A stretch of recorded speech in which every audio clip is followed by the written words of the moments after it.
I'll go ahead and get us started.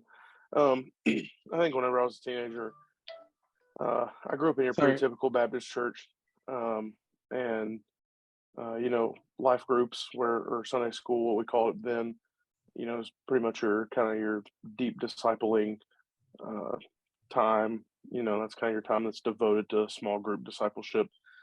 And I think um, it was kind of, to an extent, it was a well-oiled machine. We had Sunday school teachers who had been there for a long time, had been doing it for a long time, had been teaching those same grades for several years. They were super devoted, super dedicated, and they were willing to invest in students' lives, which was awesome. Looking back, I'm kind of envious of how many people they had that were willing to invest in students, and now I'm like, where are all those people now?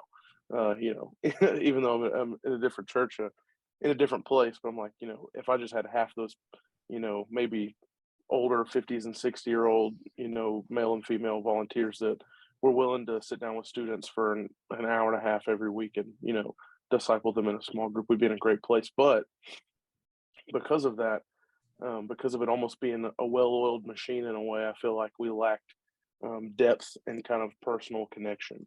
While these people were super faithful, while they were very dedicated and they wanted to pour into the students' lives, I don't feel that they were always the best at actually connecting with the students on a one-on-one basis.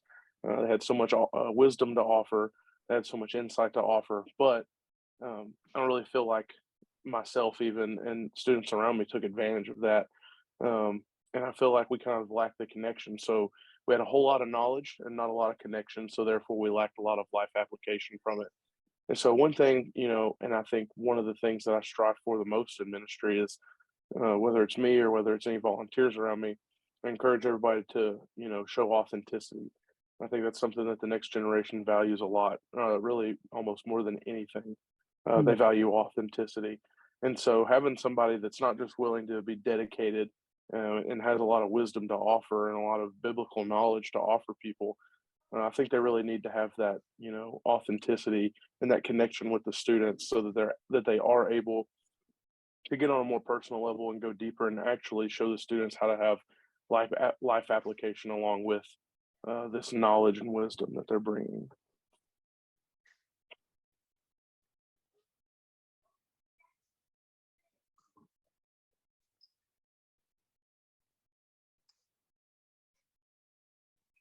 I think, hold on, I think you're muted, Brian.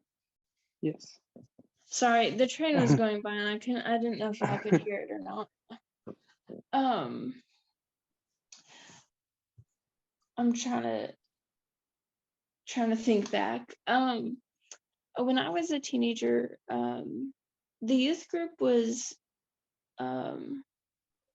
really good. We had a good youth pastor, but like there wasn't like we didn't have like the covenant group discipleship. So it was all open group. And like a few of the older students might get to interact with the youth pastor a little bit more. You'd have to be like in the inner circle Mhm. to kind of be involved a whole lot. Um, so that was really hard to kind of have like deep discipleship with that. And then like whenever I would try to initiate stuff, there was no follow through. And so I think that would probably be the biggest point of like improvement. Like, yeah, you build those connections, but when you have a student reaching out to you about stuff and you don't follow through on it, regardless if a connection is there, then that kind of turns it off for like future discipleship and stuff. And that's something that I had to get over was like, um, how do you approach somebody again with things that you're struggling with if all they're gonna do is kind of leave you leave you out to dry. Mm. Yeah, so whenever I was a teenager, so I joined the youth group at like 16, 17 years old. So I was like going into my junior year, and right away there was one of my well, he's my cousin now, who was dating my cousin at the time. He decided to he found, I guess he just started just talking to me about God, and started asking me if I wanted to meet with him. So there was no Wednesday night group. So there was like a group meeting at the time, but kind of like you mentioned, Brianna, it was kind of only if you were invited and in that inner circle. But so we, me and him and one of my other cousins, we started meeting, and we've just started reading the book of James. And it all started there. We would meet consistently every Wednesday. And we even watched like the Passion of the Christ. That was my first time ever watching it. But I just seeing like how that like just helped me so much, like as in my walk, because it was somebody who I was able later on, he actually ended up marrying me, and my wife. It's kind of crazy, just having that person who just took that time out of their week to just disciple me. And the one thing I would change is inviting more people. And I think you mentioned this, Mitchell, like where like I look at my youth group and where they are now. Unfortunately, a lot of them have left the church or have gone um, to do other things. And I think, just I think about it now is like, how come I didn't invite them to join us? It's not like if um, it was very I would say it wasn't like if it was a closed group, it was pretty open. But yeah, that's the one thing I would change.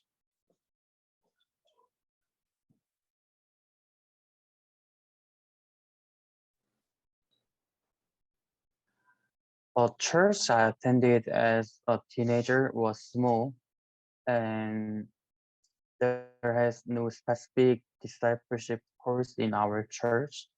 And my discipling was to attend church service. My pastor focused on where am I at worship time. So I cannot evaluate about the teenager discipleship. But I think teenage students can be disciplined well if they have a better relationship with the leader. I think this relationship allows students to spend more time with leaders and follow their discipline with respect.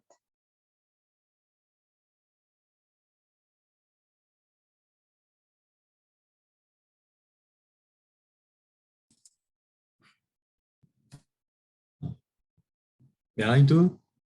Yeah. One thing I regret is that I was baptized without real compassion of my faith.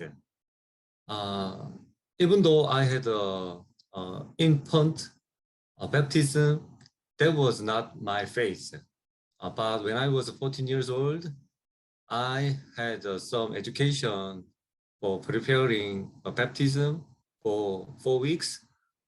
But after that education, I was not a believer after the education. I suggest one thing to improve the discipleships. Pastor, parents, teachers need to check out whether their students have a real faith or not. And after that, they need to pray for real compassion of their students if the students do not believe Jesus as their savior. And if the students confess their real faith, then they should pray. They can pray for their real discipleship as a disciple of Jesus Christ.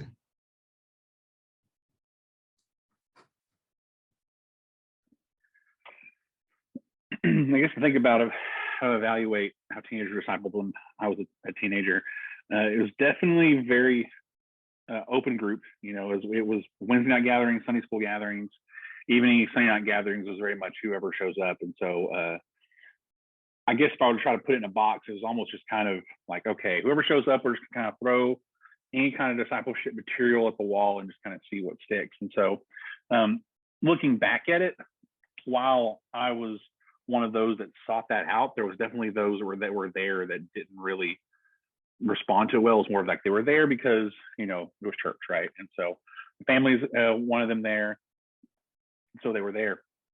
And so I think it really lacked being more intentional and more personal. And you know, my youth pastor is a very personal guy. I mean, that was one thing that really, where I gravitated towards him, was just how genuine he was, how personal he was. He made himself available to us.